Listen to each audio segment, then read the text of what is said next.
रत्नागिरीच्या जाकादेवी इथं असा पशु मेळावा आयोजित करण्यात आलाय। पशुधन हीच खरी शेतकऱ्यांची संपत्ती आहे, त्यामुळे पशुधन वाढीसाठी शासनानं जोरदार कंबर कसली आहे। बदलत्या हवामानाचा शेतीला नेहमीच फटका बसतो, त्यामुळे अनेकदा शेतकऱ्यांचं नुकसान होतं। मात्र पशुपालन हा जोड व्यवसाय म्हणून केला तर त्याचा नक्कीच फायदा होईल। यासाठी पशुसंवर्धन विभागामार्फत पशु मेळावे भरवले जात आहेत आणि त्याला शेतकऱ्यांचा देखील उत्स्फूर्त प्रतिसाद मिळतोय। प्रत्येक बांधावरच्या शेतकऱ्यापर्यंत ह्या योजना पोहोचाव्यात या दृष्टिकोनातून या मेळाव्याचं, या प्रदर्शनाचं आयोजन या ठिकाणी आहे।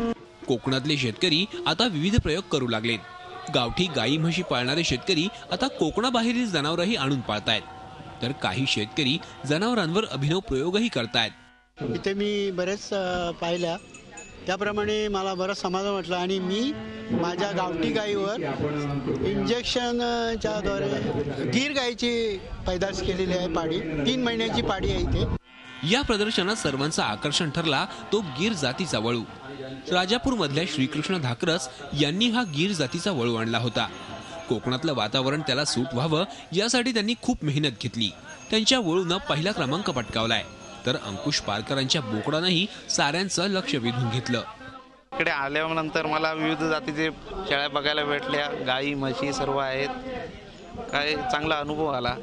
आपण पण त्यासाठी आपल्या पुढचं पाऊल असेल त्यांचं तसं आपण करू शकतो। सर्वसाधारणपणे कोकणातला शेतकरी पशुधन वाढीकडे दुर्लक्ष करताना दिसतो।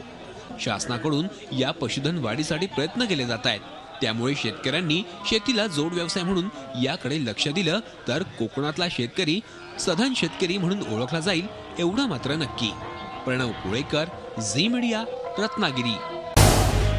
झी 24 तास रहा एक पाऊल पुढे।